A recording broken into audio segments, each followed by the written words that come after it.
আপনি তাহলে আসমা ও রিজালের সিয়ার ও আলামিন নুবালাটা খুলে দেন, যে ভাই তোর পড়া লাগবে না, এই কিতাব থেকে রাওয়ীদের জীবনীটা কেমনে বের করে এটা বলতো, পড়া লাগবে না। বুঝছেন?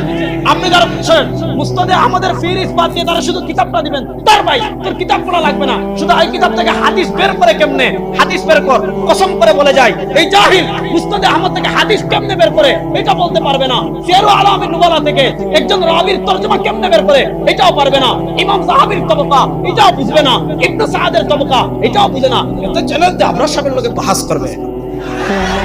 আমি বললাম তোর বাসায় বুঝাও না, তোর বাসায়, অন্য জায়গায় হলে তো সমস্যা, তোর বাসায় বাহাস করবো। এখন ভাই না ভাই যান বাহাস না, আপনি দাওয়াত খেতে আমার বাসায় আসেন।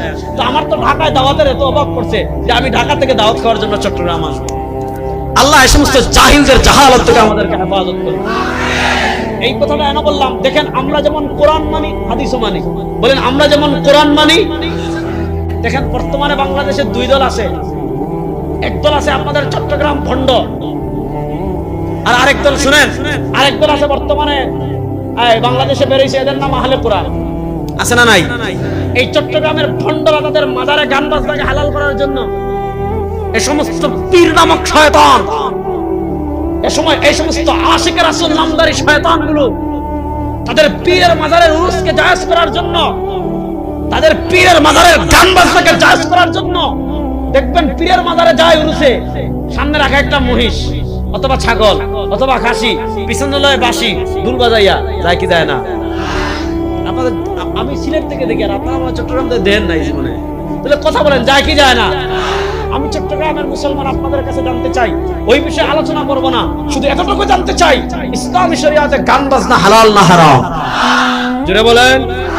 এখন এই ভণ্ডরা আপনাদের চট্টগ্রামের এই সুন্নি নামক শয়তান ভণ্ডগুলো সব না, যেমন পটিয়ায় আছে আমির ভান্ডার, ওই চট্টগ্রামে আছে মাইজ ভান্ডার, চট্টগ্রামের আরেক খান্নাস আছে ইবলিস।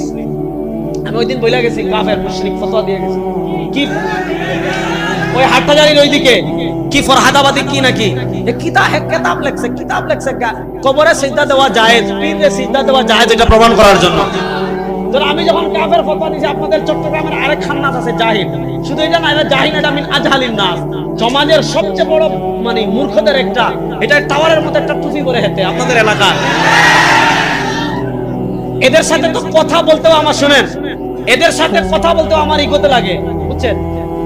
এদের সাথে কথা বলতে আমাদের ইগোতে লাগে, কারণ আমরা তো আর অন্তত পড়াশোনা তো করছি, তাহাসসুস ফিল হাদিস পড়ছি, তাহাসসুস ফিল ফিকহ ওয়াল ইফতা পড়েছি, উস্তাদের সান্নিধ্যে গিয়েছি, সব কিতাব আমরা পড়েছি। এই জাহিলগুলো আল্লাহর নামে কসম করে বলি আমি,